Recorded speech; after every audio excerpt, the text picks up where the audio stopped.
हम इस वक्त मौजूद हैं डॉक्टर अजय सोनकर, पद्मश्री से सम्मानित जो साइंटिस्ट हैं, उनकी लैब में, और उन्होंने हाल में जिस तरह से गंगा जल को लेकर जो शोध किया है उस पर उनसे बात करेंगे। डॉक्टर साहब, आपने जो गंगा जल को लेकर के एक हाल में उसका एक टेस्ट किया है, किस तरह का टेस्ट किया है, क्या उसका रिजल्ट रहा? एक्चुअली नवंबर में ही मुझे एक रिपोर्ट आई केम अक्रॉस, मुझे देखने को मिली कि जिसमें ये सेंट्रल पोल्यूशन कंट्रोल बोर्ड ने ये स्टेट किया था कि पानी बहुत ही कंटामिनेटेड है, सीवर के जैसा पानी है, बहुत ही रोगमय पानी है। तो मैंने कहा अभी कुंभ शुरू होने वाला है और लाखों करोड़ों लोग नहाएंगे तो ये तो बड़ा रिस्क का होगा। तो मैं यहाँ आया हुआ था, तो मेरी एक लैब है ये सेल बायोलॉजी के यहाँ पे, तो मैंने डिसाइड किया कि मैं ये पानी की सैंपलिंग खुद करूंगा, इसके स्पेसिमेंस लूंगा और टेस्ट करूंगा कि इसमें कौन से कंटामिनेंट्स हैं, कौन से इसमें जो है जीवाणु और रोगाणु मौजूद हैं, ताकि मैं अपनी रिपोर्ट से बता सकूं गवर्नमेंट को या जो अथॉरिटीज को कि ये प्रॉब्लम है या जो भी। तो मैंने हर उस घाट में जहां पर प्रपोज था कि यहां लोग आकर के स्नान करेंगे, मैंने वहां से सैंपल इकट्ठा किया, स्पेसिमेन इकट्ठा किया और टेस्ट किया। तो मैं सरप्राइज था कि उसमें ऐसे कोई कंटामिनेंट्स थे ही नहीं। तो मुझे लगा कि कहां से सैंपल लिया इन्होंने और ये कैसे जो है संभव है, क्योंकि पानी में ऐसा कुछ था ही नहीं जो कि कहा जा सके कि ह्यूमन बॉडी के लिए हार्मफुल है या रोगकारी है या आप हमारे शरीर के लिए सेफ नहीं है। तो बात आई गई हो गई। लेकिन जब कुंभ शुरू हुआ तो मैंने पीरियोडिकली कुछ ही दिनों पर जाकर के वहां से हर जगह से पानी के सैंपल इकट्ठा किए जहां पर बहुत सारे लोग स्नान कर रहे थे। जिस दिन भी मुझे ये खबर मिलती कि आज 1.5 करोड़ लोग 2 करोड़ लोग स्नान करेंगे, मैं बिफोर एंड आफ्टर जाकर के जो है पानी का सैंपल लेता था कि इतने लोगों के नहाने से वहां पर स्किन माइक्रोबायोम्स की क्या कंटामिनेशन होती है, क्योंकि हर एक इंसान अपने आप में एक प्रदूषक है, कंटामिनेंट है। जब आप पानी में उतरते हैं तो आप पानी को प्रदूषित करते हैं। तो करोड़ों लोग इतनी छोटी सी जगह पर जब लगातार नहा रहे होंगे तो पानी की कंडीशन क्या होगी, ये मैं जानना चाहता था। तो जब मैंने पानी के सैंपल्स लिए तो मैं सरप्राइज था कि उसमें जो भी बैक्टीरियल ग्रोथ हो रही थी उसमें सारी की सारी bacteria within no time जो है वो मारी जा रही थी बैक्टीरियोफेज के द्वारा। तो एक्चुअली एक वायरस होता है बैक्टीरियोफेज जो है गंगा के पानी में पाया जाता है। इसकी 1100 प्रजातियां पाई जाती है उसके अंदर पानी में। जैसे ही हार्मफुल रोगाणु उसमें प्रकट होते हैं, पानी में आते हैं, गंगा के पानी में, जैसे आपने नहाया, आपके शरीर से उसमें डिस्चार्ज हुआ, वहां पहुंचा, तुरंत जो है ये बैक्टीरियोफेज एक्टिवेट होता है और आ करके ये दरअसल करीब बैक्टीरिया से करीब 50 गुना साइज में छोटा होता है, जा करके बैक्टीरिया के ऊपर बैठ जाता है और उसमें डबल स्ट्रैंडेड डीएनए उसके साइटोप्लाज्म में इंजेक्ट कर देता है बैक्टीरिया के, और बैक्टीरिया को इंड्यूस हो जाता है कि वो उसी बैक्टीरियोफेज की एक कॉपी बनाए।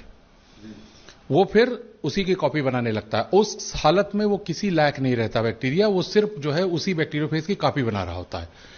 तो जब उसके अंदर सैकड़ों कॉपियां बन जाती हैं उसकी, तो उसमें जगह नहीं रहती उसके सेल में, तो वो बस्ट होता है और इस प्रक्रिया में बैक्टीरिया मारा जाता है और जो सैकड़ों उससे रिलीज होते हैं बैक्टीरियोफेज, वो दूसरे बैक्टीरिया को इन्फेक्ट कर देते हैं और उस पर हमला कर देते हैं। इस तरह कुछ ही समय में वहां पर सारे बैक्टीरियाज मारे जाते हैं और पानी फिर पहले जैसा हो जाता है। इसीलिए मैंने रिपोर्ट दी थी कि गंगा में अपने आप को स्वयं शुद्ध कर लेने की शक्ति है। इस तरह से पानी फिर से वापस रिवाइव हो जाता है। अब आप अगर ये जानना चाहें कि ये क्रिया कितनी देर में होती है, तो आप सोचिए कि जो लोग करोड़ों लोग नहा रहे थे, उनमें से न जाने कितने ऐसे रहे होंगे, सबके शरीर में बैक्टीरिया होती है। आपके शरीर की जैसी जैविक क्रिया है उसी तरह आपके शरीर की स्किन पे, चमड़ी पर वही तरह के बैक्टीरिया मौजूद होंगे, पैथोजेनिक कंडीशन वही होगी आपके शरीर की।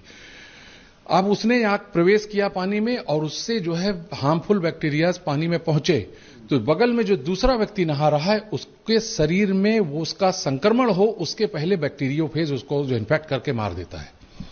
बहुत कम समय में खत्म कर, फ्यू मिनट्स में वो इन्फेक्ट कर देता है जो है बैक्टीरियोफेज किसी भी बैक्टीरिया को। और जैसे ही वो इन्फेक्ट हो जाता है फिर बैक्टीरिया अपना कोई भी दुष्प्रभाव पानी में नहीं डाल सकता, फिर वो जो है प्रोड्यूस करने लगता है फेज को, और जैसे ही फेज बहुत सारे प्रोड्यूस हो जाते हैं तो वो बस्ट हो जाता है, उसको लाइस बोलते हैं, और मर जाता है।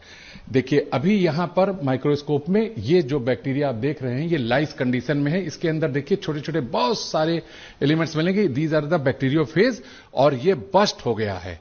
इसके ये जो है ये अभी अभी लाइस हुआ, ये भी मारा गया लाइटिक कंडीशन से। तो इसमें ये संगम नोज से लाया हुआ वाटर सैंपल है जो आप माइक्रोस्कोप के नीचे देख रहे हैं। तो हम लाइव दिखा रहे हैं, डॉक्टर साहब की लैब है उसमें स्क्रीन पर कि किस तरह से बैक्टीरियोफेज जो दूसरे बैक्टीरिया हैं उनको मारता है। जी बिल्कुल, तो ये आप देख रहे हैं। तो इसमें क्या है, 99% जो बैक्टीरिया हैं वो ऑलरेडी मारी जा चुकी हैं, डीएक्टिवेटेड हैं, वो इस योग्य नहीं है। तो फिर मैंने क्या किया कि जब सैंपलिंग की तो मैंने इसको इंक्यूबेशन टेम्परेचर पे भी रखा, 37 डिग्री सेल्सियस पे इस बीओडी में इंक्यूबेट किया कि अगर इसके अंदर पोटेंसी होगी तो ये मल्टीप्लाई हो जाएगी बैक्टीरिया, और फिर मैं उसको एग्जामिन करूंगा, आइडेंटिफाई करूंगा। तो ये मैंने किसी भी जगह पर, देखिए जिस जगह पर करोड़ों लोग स्नान कर रहे हों, आप सोच नहीं सकते कि कितनी घातक तरीके से वहां पर बैक्टीरियल कंटामिनेशन हो रहा है। अगर बैक्टीरियोफेज उसको काउंटर ना कर दे तो आप समझिए पूरे विश्व में हाहाकार मच जाए, इतने लोग उससे प्रभावित हो सकते हैं, बीमार पड़ सकते हैं इतनी बुरी तरीके से। तो ये गंगा आंकड़ा 60 करोड़ के पास पहुंच रहा है। सोचिए कितनी बड़ी बात है। अब आप एक बात सोचिए, कॉमन सेंस की बात, नवंबर में आप सर्च करेंगे तो मिल जाएगा, 9 नवंबर की तारीख है, मुझे याद है, मैं उन न्यूज़पेपर में जब मैंने पढ़ा कि पोल्यूशन कंट्रोल बोर्ड ने कहा है कि ये पानी रोगमय है और किसी भी तरह से ये जो है स्नान के योग्य नहीं है, आचमन के योग्य नहीं है। उसके बाद से आप कह रहे हैं 60 करोड़ लोग स्नान कर चुके हैं। अगर उस रिपोर्ट की में सच्चाई होती, ऐसी कंडीशन सचमुच होती, तो आपको क्या लगता है क्या होता? आज हिंदुस्तान के किसी भी अस्पताल में पैर रखने की जगह ना होती। आप इसको छुपा सकते थे कि लोग बीमार पड़ रहे हैं, और आप छुपा ले करोड़ों लोगों को? नहीं हो सकता था। तो ये अपने आप में एक सबूत है, जो मेरे जो फाइंडिंग्स हैं पानी की हाइड्रोलिक एनालिसिस की, उसको वेरीफाई करता है कि पानी में ऐसे कोई पैथोजेनिक कंटेंट्स नहीं है जो ह्यूमन के लिए हार्मफुल हो। डॉक्टर साहब, आपने बात करी जो मानव के स्नान करने से, लोगों के स्नान करने से जो बैक्टीरिया पैदा होते हैं, लेकिन और भी तमाम तरह के पॉल्यूशंस होते हैं। सीवरेज की बात कर लें, चाहे फिर वो जो तमाम फैक्ट्री हैं और उनसे जो वेस्ट निकलता है उसकी बात कर लें, तो उनके साथ किस तरह से ट्रीट करता है बैक्टीरियोफेज, और किस तरह से उनकी क्या कंडीशन है? देखिए बैक्टीरियोफेज, एक बात सबसे पहले है कि गंगा में जो कंटामिनेशन है, जैसे आपने इंडस्ट्रियल वेस्ट की बात की और आपने सीवरेज की बात की, तो मैं आपको बताना चाहता हूं कि मैंने हरिद्वार से 200 किलोमीटर पीछे से लेकर के अपने प्रयागराज तक के बहुत सी जगहों स्पॉट्स पर सैंपलिंग की है। जिस समय गंगा पहाड़ों से उतर रही होती है उस समय बैक्टीरियोफेज की जो ताकत है वो कई गुना मच हायर है, और जैसे ही वो प्लेन में आती है तो इस तरह के जो कंटामिनेशंस हैं, जो इंडस्ट्रियल वेस्ट आ रहा है, सीवर लाइन उसमें आ रही है, नाले गिर रहे हैं, उसकी वजह से बहुत सारे दूसरे जल उसमें मिल रहे हैं, उसकी वजह से जो है गंगा की जो अब सेल्फ क्लीनिंग प्रॉपर्टी है वो कहीं कमजोर पड़ती है और वो कम होती जाती है। लेकिन उसके बावजूद, कम होने के बाद भी आप सोचिए कि कितनी प्रचंड ताकत है उसके अंदर अभी भी, कि आपके 60 करोड़ लोगों के डिप करने के बाद भी एक दूसरे से किसी को कभी कोई संक्रमण नहीं हुआ, कोई सुनने को नहीं मिला। मैं कहता हूं अगर आप आजमाना चाहते हैं तो ये बात आप खुद जानते होंगे कि जो लोग भी स्नान करके गए हैं सब अपने साथ पानी लेकर के गए हैं बॉटल में, ठीक है। आप किसी भी जगह से हिंदुस्तान के उनसे कांटेक्ट करिए, उनसे कहिए कि आप अपना पानी दिखाइए। उस 2 दिन हो गया, 4 दिन हो गया, 10 दिन हो गया, पानी लेके आप आए हैं, उसको खोलिए, अगर उसमें बैक्टीरिया होगा तो वो पानी एसिडिक होगा और उसमें बदबू आ रही होगी। बैक्टीरियल ग्रोथ से ये चीजें होती हैं, क्योंकि बैक्टीरिया का एक गुण है कि वो उसमें एसिड प्रोड्यूस करता है। जब बैक्टीरिया का इन्फ्लुएंस होगा वाटर में तो वो लैक्टिक एसिड और ऑर्गेनिक एसिड प्रोड्यूस करेगा, तो उसकी वजह से पानी जो है एसिडिक हो जाएगा। यही तो हुआ सबसे पहले कि जब 18 तारीख को रिपोर्ट आई कि हाहाकार मच गया कि बहुत खतरनाक कंडीशन है, तो मैं जब 5 जगहों से संगम नोज से और जगहों से सैंपल लेके आया तो मैं बहुत निराश था, क्योंकि फिजिकली बहुत गंदगी दिख रही थी, जूते चप्पल कपड़े गंदगी बहुत दिख रही थी, पूल ये वो पानी में। तो मुझे भी लग रहा था कि पानी की कंडीशन बहुत बुरी है। लेकिन जब मैंने उस गंगा वाटर जहां लोग डिप कर रहे थे, मैंने जब उसका सैंपल अपने लैब में टेस्ट किया तो मैं एकदम दंग रह गया कि पानी की क्वालिटी। सबसे पहले मैंने उसकी अल्कलिनिटी टेस्ट की, जो मैं आपके सामने अभी करूंगा। वो पानी यूज करते ही देखा उसको 8.6 उसकी अल्कलिनिटी, वो अल्कलाइन। इसका मतलब कि जो भी बैक्टीरियल ग्रोथ हुई वो अपना दुष्प्रभाव पानी पर डाल ही नहीं पाई, उसके पहले ही बैक्टीरियोफेज ने उसको मार दिया। इसीलिए बार बार ये कहा जाता रहा कि गंगा का पानी जो होता है वो कभी उसमें कभी सड़ता नहीं है, कभी वेस्ट नहीं होता, कभी because of this bacteriophage only. और आपके सवाल का एक पार्ट ये था कि जो ह्यूमन बॉडी से जो बैक्टीरियाज जो है पानी में प्रविष्ट हो रही हैं उसको बैक्टीरियोफेज मार दे रहा है। और मेरा एक छोटा सा सवाल है कि आप अपने ऊपर रख के देखिए कि आप पानी संगम से स्पेसिमेन लेने के लिए जा रहे हैं कि मैं वहां से कलेक्ट करूंगा पानी कि जो है यहां पर जो है पानी का क्वालिटी क्या है। तो आपने जब टेस्ट किया तो आपको उसके अंदर क्या मिला? कॉलीफॉर्म बैक्टीरियाज मिले आपको। कॉलीफॉर्म बैक्टीरिया जो होती है ये इंटेस्टाइनल बैक्टीरिया है और इसकी सब स्पीसीज होती है फीकल कॉलीफॉर्म। इनकी बात की गई है रिपोर्ट में कि फीकल कॉलीफॉर्म पाया गया है। ये इंटेस्टाइनल बैक्टीरिया है जो स्टूल में, जैसे ह्यूमन वेस्ट में और एनिमल के वेस्ट में मिलता है, उनके मल में मिलता है। ठीक है, तो वो आपको मिला जिन्होंने टेस्ट किया। करोड़ों लोगों ने जो वहां डिप किया उनके स्किन माइक्रोबायोम्स, उनके कॉमन जो शरीर में जो बैक्टीरिया थे वो जो पानी में आया वो क्यों नहीं मिला आपको? वो मिला ही नहीं। जैसे इस कमरे में आपने एक माचिस की तीली जलाई, उससे रोशनी हो गई, लेकिन यहां जो ट्यूबलाइट जल रही है, बड़े बड़े फोकस जल रहे हैं, बड़े बड़े लाइट जल रही है, वो लाइट नहीं जल रही है, वो उसका कोई इंपैक्ट नहीं है। करोड़ों लोगों के स्नान करने से जो प्रदूषण हो रहा है उसमें एक सीवर की लाइन मिलना ना के बराबर है, क्योंकि उस सबसे बड़ा कंटेमिनेशन उस ह्यूमन से हो रहा है जो करोड़ों की संख्या में उस पानी में जा रहा है। उसको भी बैक्टीरियोफेज एक तरह से नष्ट कर दिया, उसको लगातार नष्ट कर रहा है। जो भी बैक्टीरियल ग्रोथ वहां हो रही है ह्यूमन के वजह से या किसी भी वजह से, उसको बैक्टीरियोफेज जो है नष्ट कर रहा है। डॉक्टर साहब, एक बार बीच में कोरोना के समय में यह भी कहा गया कि जो बैक्टीरियोफेज वायरस है उससे कोरोना का भी उपचार हो सकता है, तो इतना पावरफुल है ये वायरस?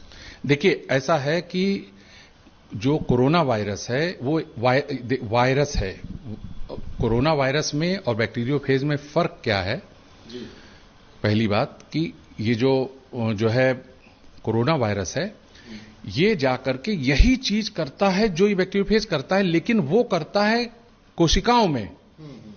जब बैक्टीरियोफेज कोरोना वायरस हमारे शरीर में पहुंच रहा था तो ACE2 रिसेप्टर में, जो हमारे फेफड़े में और इंटेस्टाइन में होती, उसके जरिए हमारे शरीर, हमारे कोशिकाओं में पहुंच करके हैक कर लेता था हमारे आरएनए को और अपनी कॉपी बनवाता था। और ढेर सारी जो कॉपी बन जाती थी तो वो सेल बस्ट हो जाता था, उसकी वजह से बैक्टीरियल एक्टिविटी शुरू हो जाती थी, सेल डैमेज होने लगता था और शरीर अपनी रक्षा करने के लिए क्लॉटिंग करने लगता था कि इन्फेक्शन एक जगह से दूसरी जगह न पहुंचे, इसीलिए थ्रोम्बोसिस हो रहा था लोगों को। ये एक्टिविटी हो रही थी। तो बैक्टीरियोफेज में और कोरोना वायरस में ये फर्क है कि ये इसका होस्ट जो है होता है, जो कोरोना वायरस का जो होस्ट था वो कोशिकाएं थी, सेल था, और इसका जो होस्ट है वो बैक्टीरिया है। ये बैक्टीरिया पर अपना इफेक्ट दिखाता है और शायद वो इसलिए कोरोना वायरस पे नहीं हो सकता क्योंकि वायरस के ऊपर ये काम नहीं करता। इसका होस्ट बैक्टीरिया है। देखिए ये करता क्या है, जैसे बैक्टीरिया को जो मारता है ये, तो ऐसा नहीं कि जो है बैक्टीरिया के लिए पॉइजनस है। बैक्टीरिया को वो होस्ट की तरह इस्तेमाल करता है अपनी कॉपी बनाने के लिए, क्योंकि अपनी कॉपी बनाने की एबिलिटी खुद नहीं है इसमें, और यही चीज कोरोना वायरस में है कि कोरोना अपनी कॉपी खुद नहीं बना सकता वायरस, तो इसीलिए उसको होस्ट चाहिए कि वहां जाए और अपनी कॉपी बनवाए, और इसी क्रम में ये बैक्टीरिया को नष्ट कर देता है। बैक्टीरियोफेज कि वायरस को नष्ट कर सकता है, ये नहीं हो सकता कि technically it is not possible, क्योंकि वायरस भी होस्ट के द्वारा ही रीजनरेट होता है, मल्टीप्लाई होता है। तो डॉक्टर अजय सोनकर हैं जो स्पेशलाइजेशन है, जिनका इस विषय पर पद्मश्री से सम्मानित है। उन्होंने अपनी जो लैब है उसमें ये टेस्ट किया है और वो बता रहे थे कि किस तरह से जो गंगा का पानी जो है उसके अंदर जो बैक्टीरियोफेज वायरस है उसके चलते किसी भी तरह की कोई अशुद्धता या पानी सड़ने की जैसी स्थिति गंगा में कभी पैदा नहीं होती, और इसी के चलते जो 60 करोड़ के आसपास श्रद्धालु यहां पहुंच करके आस्था की डुबकी लगा चुके हैं, उनकी सेहत पर भी कोई असर दिखाई नहीं देता। और जो दावे किए जा रहे थे कि गंगा का पानी अशुद्ध है, उससे बीमारी हो सकती है, उसमें तमाम तरह के रोग हो सकते हैं, वो सारे दावे एक तरह से उन्होंने खारिज किए हैं। वीडियो जर्नलिस्ट अमित मिश्रा के साथ Manvendra Pratap Singh, news nation, Prayagraj. News nation अब व्हाट्सएप पर खबरों की ताजा अपडेट के लिए न्यूज नेशन के इस QR कोड को स्कैन करें।